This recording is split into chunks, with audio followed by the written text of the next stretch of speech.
जोर जबरदस्ती से संभोग किया और उसी दिन से उनके लिए मेरे मन में कोई इज्जत नहीं रही। शादी के बाद से ही नोटिस किया कि रेहान मुझे एक अजीब सी दवाई खाने के लिए देता है, पर कभी सही से कहा नहीं कि वो दवाई किस लिए है। और वो दवाई खाते ही मेरे शरीर में कुछ हलचल होने लगती है। पति के एक छुअन के लिए मैं प्यासी बन जाती हूँ। बार बार रेहान से पूछने के बाद भी वो हमेशा कुछ ना कुछ और जवाब देता था। कभी वो कैल्शियम की है तो कभी वो विटामिन की है। एक दिन वार्डरोब का ड्रॉयर खोलते ही मुझे वो दवाई मिली, जिसे देखकर मुझे थोड़ा शक तो हुआ।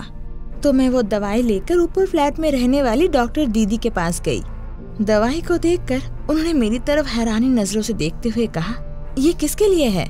मैंने कहा, मैं ही खाती हूँ, मेरे पति मुझे हमेशा खाने के लिए देते हैं। इसे सुनकर वो पूछती है कि इसे खाकर मुझे कैसा लगता है। शर्माते हुए मैंने सर झुकाकर कहा, शरीर में एक अनजान सी हलचल होने लगती है। दीदी तब मेरा हाथ पकड़कर कहती है कि मैं तुम्हारी बड़ी बहन जैसी हूँ, तो बिना झिझक के कहो कि तुम दोनों का रिश्ता कैसा है। मैंने कुछ देर सोचने के बाद कहा, मैं अपने पति को अंदर से घृणा करती हूँ। शादी की पहली रात ही जब मेरे पति मेरे करीब आना चाहते थे, तब मैंने उनसे कहा था कि मुझे थोड़ा वक्त दीजिए। जबकि हम दोनों का अरेंज मैरिज हुआ है, तो एक दूसरे को जानने के लिए भी तो थोड़ा वक्त चाहिए। तब मेरे पति ने गुस्से में मुझसे कहा, वक्त चाहिए मतलब? मैं तुम्हारा पति हूँ और इससे ज्यादा और क्या पहचान चाहिए?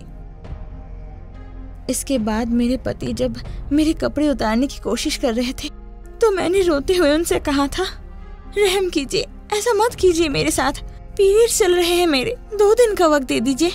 पर उन्होंने मेरी एक बात भी नहीं सुनी, जोर जबरदस्ती से संभोग किया और उसी दिन से उनके लिए मेरे मन में कोई इज्जत नहीं रही। मेरे आंसू देखकर दीदी मेरे सर पर हाथ रखकर सहलाते हुए बोली, कुछ पुरुषों के लिए शादी मतलब किसी के शरीर को भोग करने का लाइसेंस मिल जाना, जैसे कि उनकी इच्छा अनुसार उनकी स्त्री को हमेशा उनकी लालसा पूरी करनी होगी। पर पति को भी पत्नी की सुख सुविधाओं का ख्याल रखना होगा।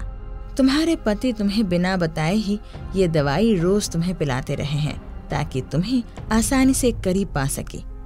पर ये तुम्हारे शरीर के लिए बहुत हानिकारक है और मुझे नहीं पता कि तुम अगला स्टेप क्या लेने वाली हो। पर याद रखना, भूखा रहकर भी परिवार चलाया जा सकता है, पर इंसान रूपी शैतान के साथ जिंदगी नहीं बिताई जा सकती। कुछ दिनों बाद जब मैं पीरियड्स के दर्द से तड़प रही थी, ऐसे वक्त पर रेहान संभोग करने के लिए जोर करने लगा, तो मैंने कहा, रोज मेरे साथ जो शारीरिक शोषण कर रहे हो, क्या वो कम है कि 2 दिन का सुकून तक नसीब में नहीं है? मुझे पीरियड्स है और नहीं तो क्या रोज की तरह मुझे दवाई पिलाकर मेरे साथ संभोग करने की कोशिश करोगे?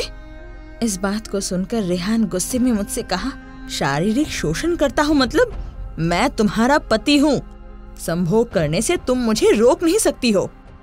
मैंने तुमसे शादी की है और इसका मतलब मेरा जब मन चाहेगा मैं तुम्हारे साथ संभोग करूंगा।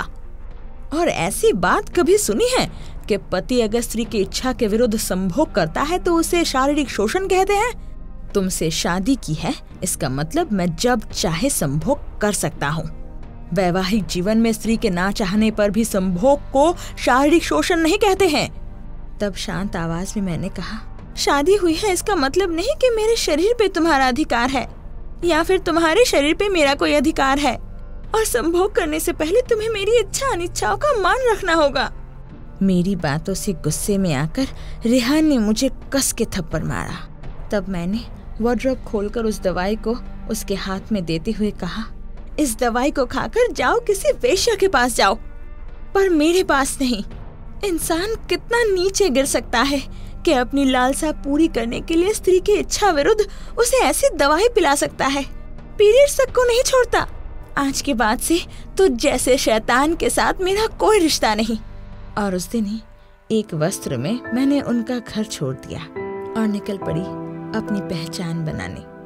हमारे देश में ऐसी कई घटनाएं घटती हैं जहाँ कुछ लोग विरोध तो कर पाते हैं, पर ज्यादातर समाज के डर से चुप रह जाते हैं। स्त्री होने का मतलब केवल बच्चा पैदा करना या फिर किसी और की कामना पूरी करना ऐसा तो नहीं है। अपनी पत्नी का ख्याल रखना और उसे सम्मान देना हर पति का पहला धर्म होता है।